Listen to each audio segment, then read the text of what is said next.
السلام علیکم ورحمۃ اللہ وبرکاتہ نحمده ونصلی علی رسولہ الکریم اما بعد۔ آج کا سبق سن لیجئے۔ آج کے سبق کی سرخی ہے نماز سے دوستی کیجئے، پارٹ نمبر 18۔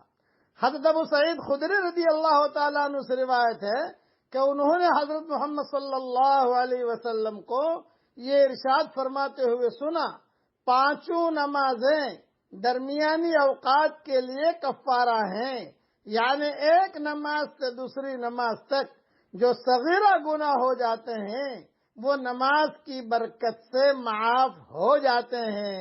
اس کے بعد حضرت محمد صلی اللہ علیہ وسلم نے ارشاد فرمایا، ایک شخص کا کوئی کارخانہ ہے جس میں وہ کچھ کاروبار کرتا ہے، اس کے کارخانہ اور مکان کے درمیان 5 نہریں پڑتی ہیں۔ جب وہ کارخانے میں کام کرتا ہے تو اس کے بدن پر میل لگ جاتا ہے یا اسے پسینہ آ جاتا ہے، پھر گھر جاتے ہوئے ہر نہر پر غسل کرتا ہوا جاتا ہے۔ اس بار بار غسل کرنے سے اس کے جسم پر میل نہیں رہتا۔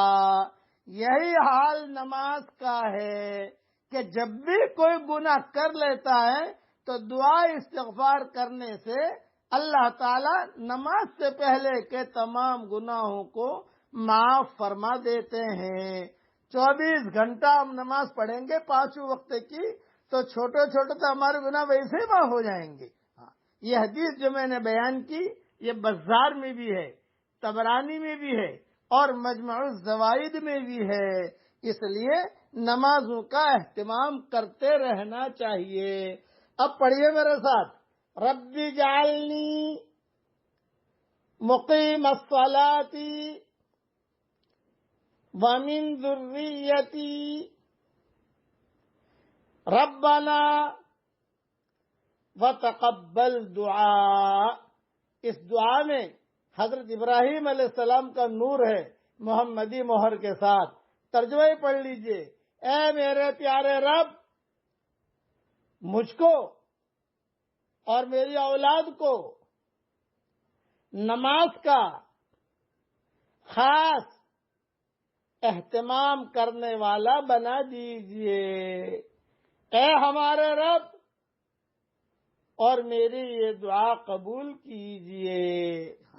یہ دعا اس سورہ ابراہیم کے اندر موجود ہے، اور علماء نے لکھا ہے اس دعا کا جو بھی اہتمام کرے گا 24 گھنٹے میں 1 مرتبہ پڑھ لیں، 2 مرتبہ پڑھ لیں، امید ہے کہ قیامت تک کے آنے والی اس کی نسلوں میں کوئی بے نمازی پیدا نہ ہوگا۔ میں دعا کرتا ہوں کہ ہمارے پیارے اللہ ہماری قیامت تک کے آنے والی نسلوں میں جتنے مسلمان ہیں دنیا میں اس وقت میں، ہم سب کی قیامت تک کے آنے والی نسلوں میں کوئی بے نمازی نہ رہے۔ آمین۔ وآخر دعوانا ان الحمدللہ رب العالمین۔